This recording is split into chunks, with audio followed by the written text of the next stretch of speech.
وحبيب ربنا محمدا عبده ورسوله أما بعد فأعوذ بالله من الشيطان الرجيم بسم الله الرحمن الرحيم نون والقلم وما يسطرون ما أنت بنعمة ربك بمجنون وإنك لأجرا غير ممنون فإنك لعلى خلق عظيم صدق الله العلي العظيم وصدق رسوله النبي الأمي الكريم ان اللہ وملائکتہ یصلون علی النبی یا ایھا الذین آمنوا صلوا علیہ وسلموا تسلیما۔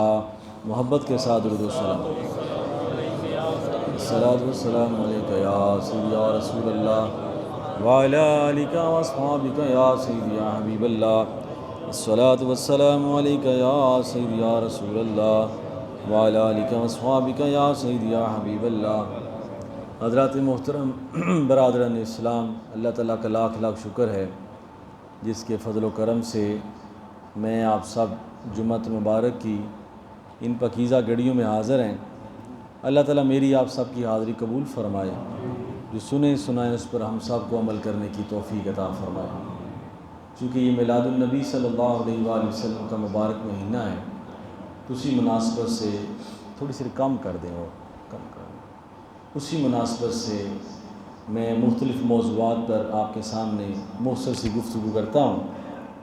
تو آج حضور نبی پاک صلی اللہ علیہ وآلہ وسلم کی سیرت طیبہ اور آپ کے اخلاق عالیہ کے حوالے سے میں چند معروضات آپ کے سامنے پیش کروں، کیونکہ میلاد النبی صلی اللہ علیہ وآلہ وسلم منانے کا مقصد یہ ہے کہ اللہ تعالی ہمیں بھی وہ اخلاق و سیرت عطا فرمائے، اس کی روشنی عطا فرمائے جس سے حضور علیہ الصلوۃ والسلام کی سیرت کی خوشبو آتی ہے۔ ہمیں بھی حضور علیہ الصلوۃ والسلام کی سنت پر چلنے کی توفیق عطا فرمائے اور آپ کی سیرت طیبہ اپنانے کی توفیق عطا فرمائے۔ اس لیے ہم کہتے ہیں میلاد بھی مناؤ اور سیرت بھی اپناؤ۔ میلاد النبی صلی اللہ علیہ وآلہ وسلم کا مبارک مہینہ ہمیں یہی یاد کرانے کے لیے آتا ہے کہ لوگوں، جس چیز کے لیے اور جس کام کے لیے میں دنیا میں مبعوث کیا گیا، اگر تم وہ کرو گے تو دونوں جہانوں میں کامیابی ہے، اور اگر اس کو چھوڑ دو گے تو دونوں جہانوں میں رسوائی ہے۔ ہماری بھلائی، ہمارا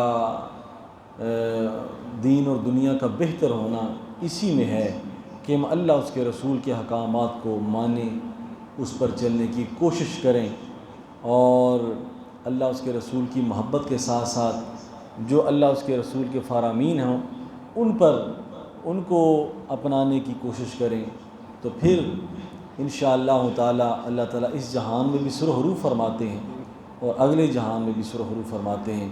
حضور کی محبت کا باب اسی وقت مکمل ہوتا ہے کہ جب بندہ حضور سے محبت بھی کرے اور جو حضور نے فرمایا ہے اس پر عمل کرنے کی کوشش بھی کرے۔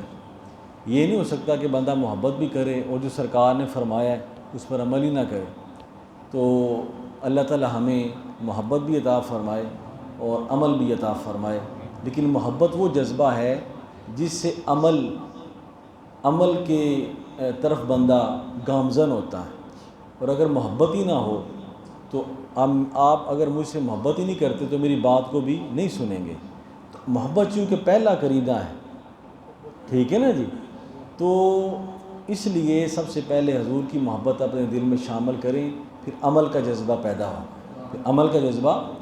اس لیے تو سرکار نے فرمایا اس وقت تک کوئی بندہ صاحب ایمان نہیں ہو سکتا جب تک اس کے دل میں میری محبت سارے لوگوں سے بڑھ کر نہ ہو۔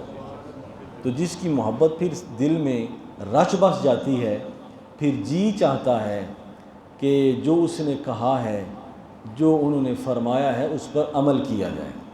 یہی میلاد النبی صلی اللہ علیہ وآلہ وسلم کا پیغام ہے۔ اور پھر اللہ تعالیٰ نے اپنے محبوب کو یہ فرما دیا ہے کہ ظاہر بندے کا کہ اچھا کام کرنے کا اور نیکی کرنے کا یہی ایک ہوتا ہے کہ اللہ اس کا رسول راضی ہو جائے۔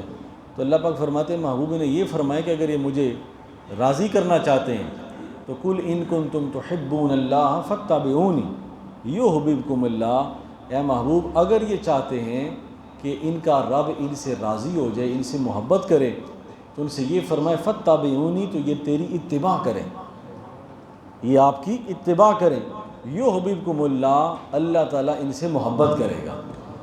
جو بھی حضور کا غلام حضور کی اتباع کرے گا اللہ اس سے محبت کرے گا۔ یہاں سورہ قلم کی میں نے 4 آیات آپ کے سامنے پڑھی ہیں۔ اللہ تعالیٰ نے 3 قسمیں اٹھائی ہیں، اللہ تعالیٰ نے 3 قسمیں اٹھائی ہیں۔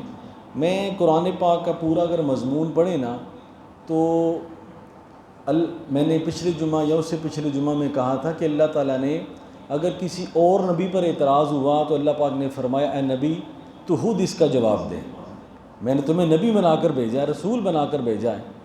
اگر حضرت آدم علیہ السلام پر اعتراض ہوا تو نوح علیہ السلام پر اعتراض ہوا، حضرت عیسیٰ علیہ السلام آپ کی والدہ محترمہ پر اعتراض ہوا تو اللہ پاک نے فرمایا نبی گو کہ تو پنگوڑے میں ہے۔ حضرت عیسیٰ علیہ السلام جھولے میں تھے، چھوٹے بچے، تو آپ نے فرمایا عیسیٰ تو خود جواب دے، تو آپ بول پڑے، آپ نے فرمایا میں اللہ کا بندہ ہوں، اس کا رسول ہوں۔ حضرت موسیٰ علیہ السلام پر اعتراض ہوا تو جس نبی پر اعتراض ہوا اللہ تعالیٰ نے فرمایا نبی میری طرف سے تو خود جواب دے، تو ہر نبی نے اللہ کے اذن سے خود جواب دیا۔ لیکن جب حضور پر اعتراض ہوا نا، پورا قرآن اٹھا کے دیکھیں تو اللہ تعالیٰ نے حضور کی طرف سے خود جواب دیا ہے، اور پھر کئی جگہ قسم اٹھا کے دیا ہے، کئی جگہ قسم اٹھا کے دیا ہے۔ اور اکثر جگہ پر جہاں حضور کی بات آئی ہے تو اللہ پاک نے یہ نہیں فرمایا کہ میں نے آپ کو یہ چیز دی ہے یا میں نے آپ کو بھیجا ہے، بلکہ اکثر اللہ پاک نے فرمایا ہے ہم نے آپ کو بھیجا ہے، حالانکہ وہ اکیلی ذات ہے۔ لیکن جب اللہ تعالیٰ کسی بات کو زیادہ باوزن بناتے ہیں تو یا تو اللہ پاک قسم کھاتے ہیں، حالانکہ اللہ تعالیٰ قسم کھانے سے پاک ہے، اس کی بات ہے ہی حق، لیکن چونکہ اللہ تعالیٰ لوگوں کے مطابق، چونکہ قسم کو ہم سمجھتے ہیں قسم کو اٹھائے تو پھر ہی بات بنتی ہے، تو وہ رب ہے، قسم کھانے سے اس کے کلام میں نہ زیادہ مضبوطی آتی ہے لوگوں کو سمجھانے کے لیے کہ میں قسم کھا رہا، کیونکہ بندہ ہے قسم کی زبان کو زیادہ سمجھتا ہے۔ تو اللہ تعالیٰ 2 چیزیں اپناتا ہے، یا تو اللہ تعالیٰ جمع کا صیغہ بولتا ہے کہ ہم نے یہ کام کیا ہے، اس میں قوت ہوتی ہے، اور دوسرا اللہ پاک قسم اٹھاتے ہیں، دوسرا اللہ پاک قسم اٹھاتے ہیں۔ اب قرآن پاک کے بارے میں جب یہ ہو کہ یہ قرآن پاک جو ہے یہ کیسے اللہ کی کتاب ہو سکتی ہے، تو اللہ پاک نے فرمایا انا انزلناہ فی لیلۃ القدر، ہم نے اس کو لیلۃ القدر میں نازل کیا، باوزن بنایا۔ پھر حضور پہ اعتراض ہوا تو اللہ پاک نے فرمایا انا ارسلنا وما ارسلناک الا رحمۃ للعالمین، ہم نے آپ کو سارے جہانوں کے لیے رحمت بنا کر بھیجا ہے۔ اور کبھی آپ پر یہ اعتراض ہوا کہ آپ کا تو ذکر ہی ختم ہو جائے گا، تو اللہ پاک نے فرمایا وَرَفَعْنَا لَكَ ذِكْرَكَ، اے محبوب ہم نے آپ کا ذکر بلند کیا، یہ نہیں فرمایا وَرَفَعْتُ لَكَ ذِكْرَكَ میں نے آپ کا ذکر بلند کیا ہے، بلکہ اللہ پاک فرماتے ہیں ہم نے آپ کا ذکر بلند کیا۔ اور کبھی کافروں نے یہ اعتراض کیا کہ آپ کے پاس تو ہے ہی کچھ نہیں، اللہ پاک نے فرمایا انا اعطیناک الکوثر، اے محبوب ہم نے آپ کو خیر کثیر دیا ہے۔ تو یہ اللہ پاک ہم سے شروع کرتے، اور کبھی اللہ پاک قسم اٹھا کر جو ہے وہ اپنے کلام کو اور زیادہ لوگوں کے سامنے پختہ پیش کرتے ہیں۔ جب یہ کہا گیا کہ آپ تو اللہ کے رسول ہی نہیں، تو اللہ پاک نے فرمایا یاسین والقرآن الحکیم، مجھے قسم ہے یاسین کی، مجھے قسم ہے یاسین کی، مجھے قسم ہے قرآن کی، ٹھیک ہے نا جی، مجھے قسم ہے یاسین کی۔ یہاں محدثین فرماتے ہیں یاسین سے مراد حضور کی ذات ہے، ٹھیک ہے نا جی۔ اور فرمایا کہ قسم ہے مجھے یاسین کی، قسم ہے مجھے قرآن پاک کی، انک لمن المرسلین، آپ میرے رسول ہیں۔ تو قرآن پاک میں بہت سارے مقامات پر اللہ تعالیٰ نے اپنی محبوب تاجدار انبیاء کا اس طرح دفاع فرمایا ہے۔ اور جب وہ کافر لوگ آپ پر اعتراض کرتے نا، مذاق کرتے، تو اللہ پاک نے یہ فرمایا قرآن پاک میں انا کفیناک المستہزئین، اے محبوب تیرے مذاق اڑانے والوں کے لیے ہم کافی ہیں۔ ہم کا صیغہ اللہ تعالیٰ بولتے، حالانکہ وہ اکیلی ذات ہے، وحدہ لا شریک ہے، لیکن یہ اس کی محبت کا انداز ہے کہ یا اللہ ہم، یا میرے محبوب ہم تیرے مذاق اڑانے والوں کے لیے کافی ہیں۔ تو یہ بات سمجھ گئی، قرآن پاک ایک انداز ہے۔ تو یہاں بھی کافروں نے حضور پر 3 اعتراض کیے۔ پہلا اعتراض انہوں نے یہ کیا کہ آپ تو دیوانے مجنون ہیں، مجنون جیسی باتیں کرتے ہیں جس رب کو دیکھا ہی نہیں ہے، اس کے بارے میں کہتے ہو اس کی پرستش کرو، وہ وحدہ لا شریک ہے، آپ دیوانے۔ دوسرا اعتراض کیا کہ آپ کے پاس تو ہے ہی کچھ نہیں، خود آپ کے پاس فقر و فاقہ چل رہا ہے، 3 دن گھر میں چولہا نہیں جلتا، آپ کے پاس تو ہے کچھ نہیں۔ اور تیسرا اعتراض کافر یہ کیا کہ ایک رسول ہے کہ نبی ہے، یہ کہاں پڑھے ہیں، ان کی تربیت کہاں ہوئی ہے، انہوں نے کہاں جو ہے وہ علم حاصل کیا ہے۔ یہ کافر لوگ اعتراض کرتے تھے، یہ جو کلام پڑھ رہے ہیں جو لا ریب ہے، یہ کہاں سے 3 اعتراض کیے نا، 3 اعتراض ہو گئے حضور پر سورہ قلم کے شروع میں، کہ پہلا تو وہ حضور کو مجنون کہتے، دیوانہ۔ تو دوسرا اعتراض کہ آپ کے پاس تو ہے کچھ نہیں۔ ان کا ذہن یہ تھا کہ حضور جو نبی ہوتا ہے، رسول ہوتا ہے، اس کے پاس سونے کے انبار ہوتے ہیں، اس کے پاس مال و دولت کے ڈھیر ہوتے ہیں، حالانکہ اس کا سب سے بڑا شرف یہ ہوتا ہے کہ وہ اللہ کا نبی ہوتا ہے، اللہ کا رسول ہوتا ہے۔ اس سے بڑھ کر کائنات کا اور کوئی شرف، وہ جس چیز کو ہاتھ لگائے وہ سونا ہو جاتی ہے، لیکن وہ فقر کو پسند کرتا ہے، وہ عاجزی کو پسند کرتا ہے، اور سب کچھ ہوتے ہوئے بھی کہتا ہے یا اللہ میں کچھ بھی نہیں۔ تو فرمایا 3 اعتراض کیے، اور چوتھا اعتراض یہ جو کلام پڑھ رہے ہیں کہاں پڑھے ہیں، کس نے تربیت فرمائی؟ تو 3 اعتراض ہوئے، اللہ پاک نے 3 قسمیں کھائیں۔ تینوں اعتراض کا جواب دینے کے لیے اللہ پاک نے 3 قسمیں کھائیں۔ فرمایا نون، مجھے قسم ہے نون کی، والقلم، مجھے قسم ہے قلم کی، وما یسطرون، اور مجھے قسم ہے جو قلم سے لکھا جاتا ہے، جو قلم سے لکھا جاتا ہے۔ المختصر نون والقلم سے مراد وہ سیاہی اور قلم ہے جس سے اللہ پاک نے انسانوں کی تقدیروں کو لکھا ہے۔ سب سے معزز قلم وہ ہے جس نے اللہ پاک نے پوری انسانیت کی تقدیریں لکھی ہیں۔ فرمایا مجھے اس قلم کی قسم، مجھے اس سیاہی کی قسم، وما یسطرون، اور جو کچھ اس سے لکھا گیا ہے مجھے اس کی قسم۔ جو پہلا اعتراض کافروں نے کیا، اللہ پاک نے فرمایا ما انت بنعمت ربک بمجنون، اے محبوب تو میرے فضل سے مجنون نہیں ہے۔ اعتراض کافروں نے کیا، جواب خدا دے رہا ہے۔ حضور نے خود نہیں فرمایا، فرمایا میرا رب تمہیں جواب دے گا۔ فرمایا تو میرے فضل سے مجنون نہیں، دیوانہ نہیں، تو میری باتیں کرتا ہے، تو صبح شام میرا نام لوگوں کے دلوں میں پہنچانے کی کوشش کرتا ہے۔ تو اے میرے رسول آپ مجنون نہیں ہیں، آپ دیوانے نہیں ہیں۔ دوسرا اعتراض یہ کرتے ہیں کہ آپ کے پاس ہے کچھ نہیں۔ اللہ پاک نے فرمایا وَإِنَّ لَكَ لَأَجْرًا غَيْرَ مَمْنُونٍ، ہم نے آپ کو ایسا اجر دیا ہے جو کبھی ختم نہیں ہوگا۔ اس لیے حضور نے فرمایا اللہ تعالیٰ نے زمین کے خزانوں کی چابیاں مجھے عطا فرما دی، زمین کے خزانوں کی چابیاں عطا فرما دی ہیں مجھے۔ یہاں ایک بڑا سیان بزرگ نے کہا کہ حضور نے جو فرمایا نا کہ میں پوری زمین کو اس طرح دیکھتا ہوں جس طرح ہتھیلی پہ دانے کو دیکھا جاتا ہے، اس طرح میں دیکھتا ہوں۔ تو بڑا اعتراض ہوا کہ یہ جناب یہ ہے وہ ہے۔ اب دیکھ ایک بچے کے پاس موبائل ہے، یہ بٹن دباتا ہے، دنیا کا جس کونے کو چاہے وہ دیکھ سکتا ہے۔ سائنس نے، یہ تو سائنس کا کمال ہے۔ تو جس نبی کو اللہ نے تاجدار انبیاء بنا کر بھیجا ہے جی، پہلے یہ اعتراض ہوئی یہاں بیٹھ کے خانہ کعبہ کو کیسے دیکھ سکتے ہیں، آج بٹن دبائیں تو اسی وقت سارا کچھ دیکھ سکتے ہیں، یعنی مادیت میں اتنی ترقی ہے، تو اللہ تعالیٰ نے رسالت اور نبوت کو کتنی ترقی عطا فرمائی۔ تو فرمایا کہ اے محبوب ہم نے آپ کو ایسا اجر، ایسا کچھ دیا ہے جو کبھی ختم نہیں ہوگا۔ دنیا کے بادشاہوں کے خزانے ختم ہو جائیں گے، عزتیں ختم ہو جائیں گی، حسب نسب ختم ہو جائے گا، اے محبوب نہ تیری عزت ختم ہوگی، نہ عظمت ختم ہوگی، نہ جو ہے وہ آپ کی شان و شوکت ختم ہوگی، نہ آپ کے خزانوں میں کوئی کمی آئے گی، کبھی ختم نہیں ہوگا۔ اور یہ اعتراض کرتے ہیں کہ آپ نے سیکھا کہاں سے ہے؟ فرمایا وَإِنَّكَ لَعَلَىٰ خُلُقٍ عَظِيمٍ، اے محبوب ہم نے آپ کو اخلاق عالیہ دے کر بھیجا ہے۔ نبی کسی سے پڑھتا نہیں ہے، نبی کسی بندے سے تربیت نہیں پاتا، نبی کا کوئی استاد نہیں ہوتا، وہ خدا سے پڑھ کر آتا ہے، وہ خدا سے پڑھ کر آتا ہے۔ اس لیے حضور نبی پاک صلی اللہ علیہ وآلہ وسلم نے ارشاد فرمایا ادبنی ربی تادیبا حسنا، اللہ تعالیٰ نے مجھے خود آداب سکھائے اور ایسے سکھائے جو بڑے خوبصورت ہیں، بڑے اخلاق عالیہ سے مزین کر کے اللہ تعالیٰ نے مجھے یہاں اس دنیا میں بھیجا ہے، اس دنیا میں بھیجا ہے سب سے اعلیٰ صورت دے کر اور سب سے اعلیٰ اخلاق دے کر اللہ نے اپنے محبوب کو اس دنیا میں بھیجا ہے۔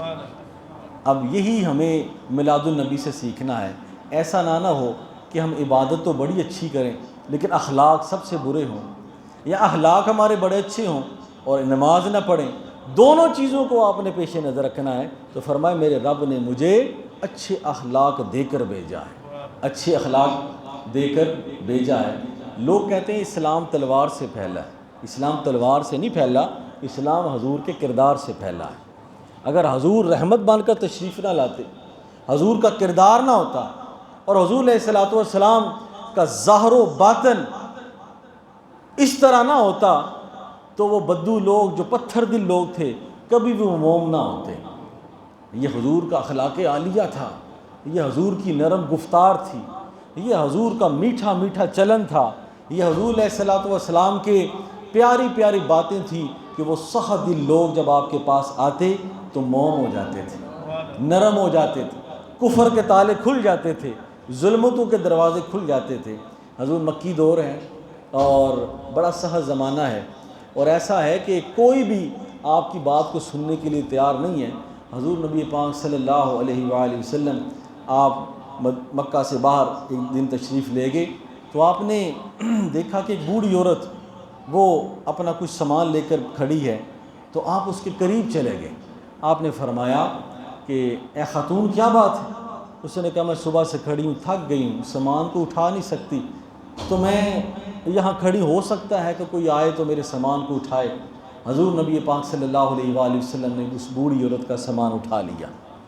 یہ ہے وہ بڑا پن جو اللہ کے نبی نے ہمیں عطا فرمائی۔ آج تو یہ ہے نا، ہم کسی کو مصیبت میں دیکھیں تو کہیں سامنے کو لگے نفسا نفسی کا عالم ہے، اپنی اپنی ذات کی فکر ہے، کسی کا دوسرے کی طرف توجہ نہیں ہے۔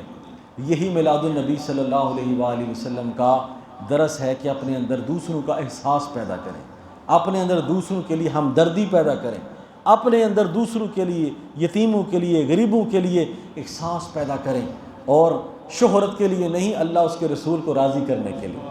حضور نے فرمایا جس نے یتیم کے سر پر ہاتھ رکھا وہ قیامت کے دن اس طرح ہوگا جس طرح یہ 2 انگلیاں ہوتی ہیں، وہ قیامت کے دن میرے ساتھ اس طرح ہوگا یہ جس طرح 2 انگلیاں ہوتی ہیں۔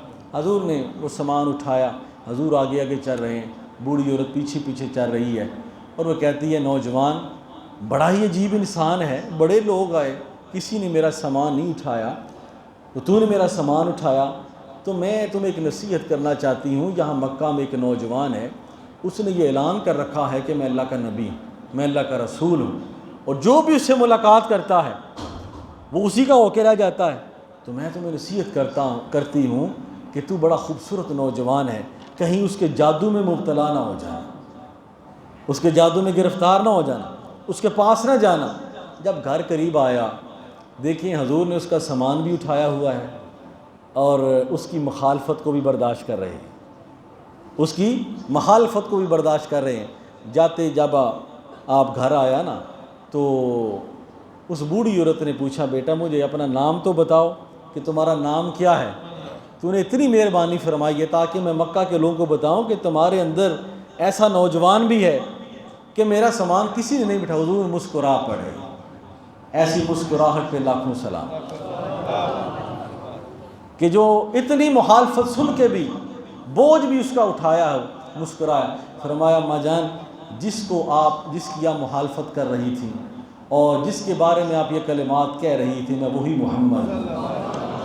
اب بوڑھی عورت حیران رہ گئی، یہ حضور کا وہ خلق عظیم تھا جس کو کافر لوگ دیوانہ کہتے تھے، جس کو کافر لوگ، تو فرمایا کہ میں وہی محمد ہوں۔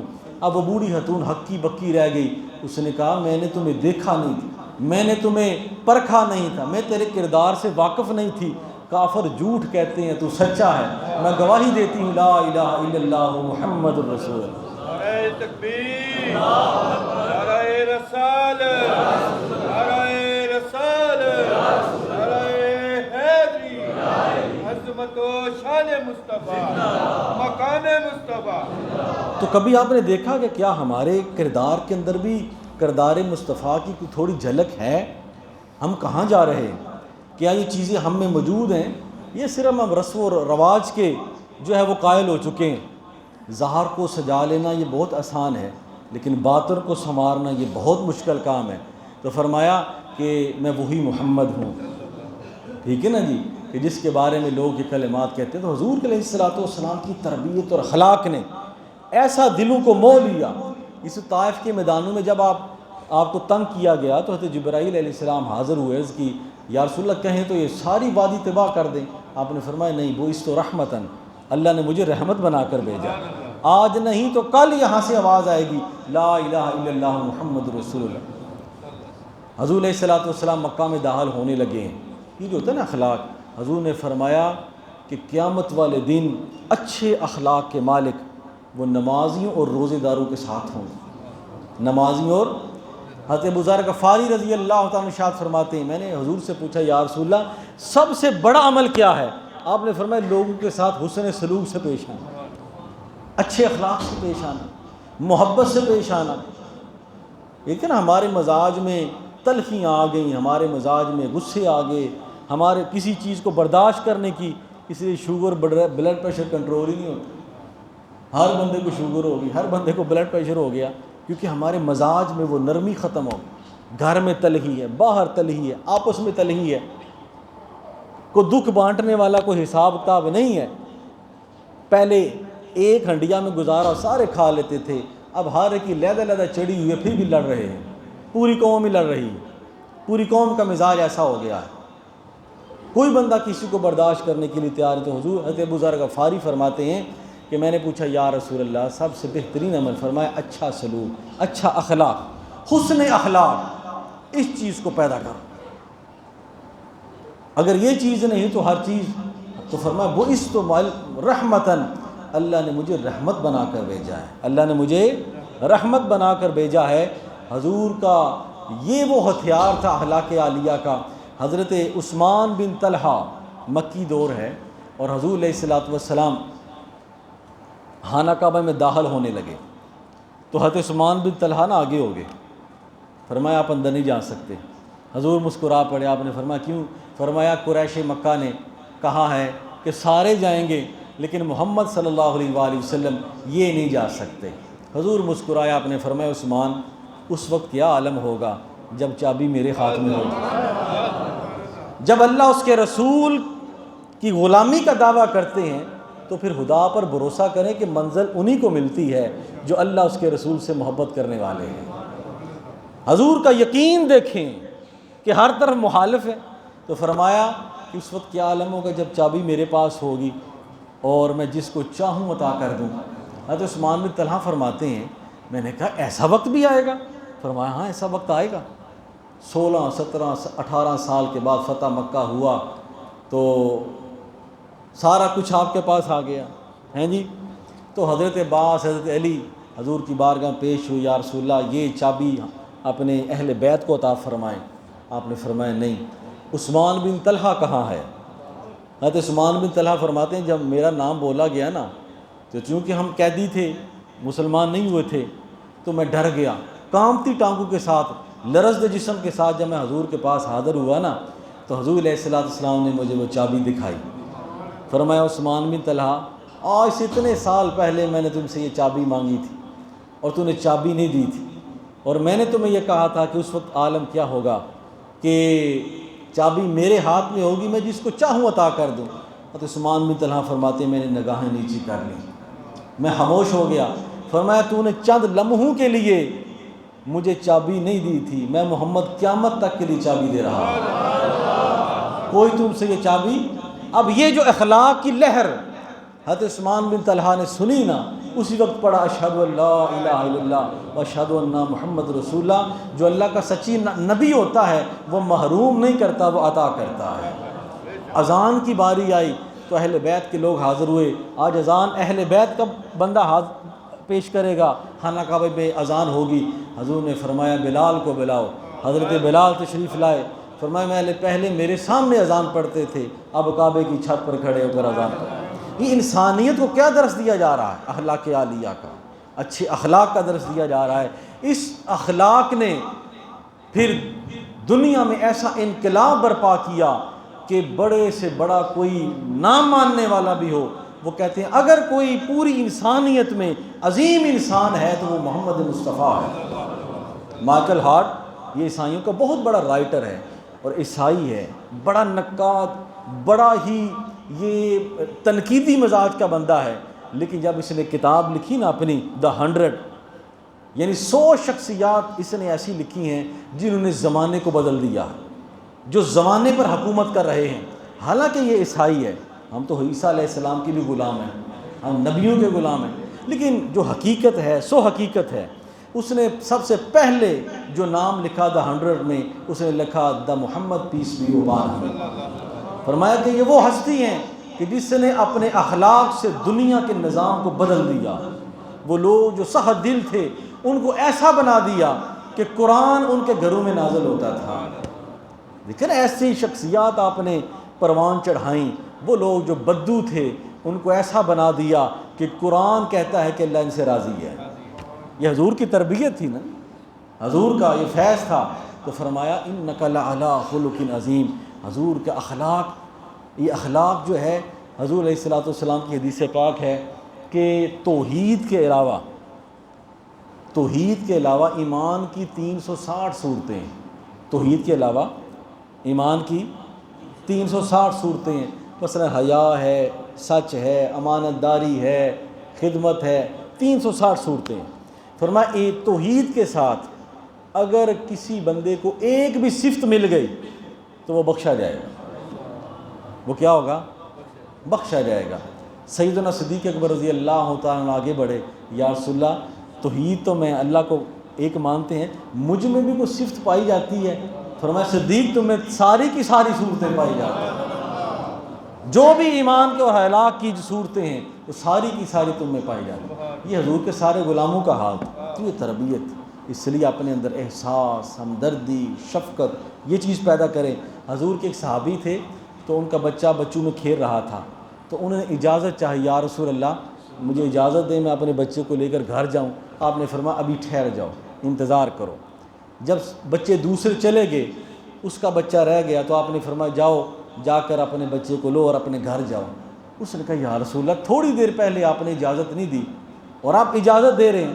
آپ نے فرمایا جب بچے کھیل رہے تھے، تیرا بچہ بھی کھیل رہا تھا، ان بچوں میں ایک یتیم بچہ تھا، ان بچوں میں ایک یتیم بچہ تھا، اور جب تم اپنے بیٹے کو بلاتا تو ہو سکتا ہے اس یتیم بچہ کا دل تڑپ جاتا، کیا جو میرا بھی باپ ہوتا تو وہ بھی مجھے لینے آتا، تو میں نے ضروری سمجھا کہ اس کو جا لینے دو تاکہ اس کا دل تڑپے نہ، جب تیرا بچہ اکیلا رہ جائے تو تو اس کو لے کر گھر چلا جائے، اس یتیم کے دل میں کوئی غم پیدا نہ ہو۔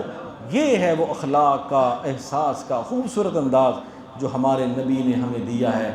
اللہ تعالی ہمیں بھی عمل کی توفیق عطا فرمائے، اور اللہ تعالی حضور کی سیرت طیبہ پر چلنے کی توفیق عطا فرمائے۔ وما علینا الا البلاغ، وآخر دعوانا الحمد للہ رب العالمین۔ سنتے ہیں دعا فرمائے۔